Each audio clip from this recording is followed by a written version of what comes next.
మన తల వెంట్రుకలో 20 వంతు కంటే సన్నగా ఉండేటటువంటి అతి సూక్ష్మ పరికరాలను మన బ్రెయిన్లోకి పంపి ఆ బ్రెయిన్లో ఉన్న సమాచారం మొత్తం మనము డౌన్లోడ్ చేసుకోవచ్చు ఈ బ్లూటూత్ ద్వారా.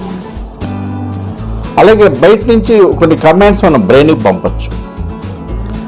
దానివల్ల ఈ ప్రపంచంలో ఇంతవరకు నయం కానటువంటి అనేక రకమైన జబ్బులు ఏవైతే ఉన్నాయో వాటిని ఈ సిస్టమ్ ద్వారా నయం చేయవచ్చు అని ఆ న్యూరో సైంటిస్ట్ మనకు చెప్తున్నారు.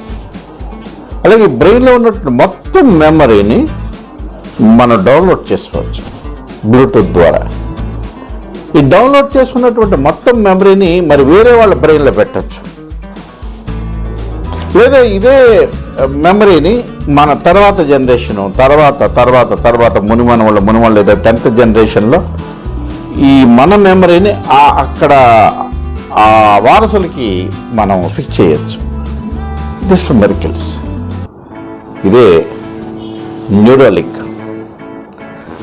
సమకాలీన ఉన్నటువంటి ప్రపంచ మేధావుల్లో ఒకరైనటువంటి ఎలాన్ మస్క్ అమెరికాలో చేస్తున్నటువంటి న్యూరోలింక్ ప్రయోగం ఇప్పుడు మన జంతువుల మీద ఇప్పుడు జరుగుతున్నది. 2021లో ఇప్పుడు మానవుల మీద దాని పరిశోధనలు అవి స్టార్ట్ అవుతున్నాయి. వీ ప్రే అది మనం సక్సెస్ అవ్వాలని కోరుకుందాం.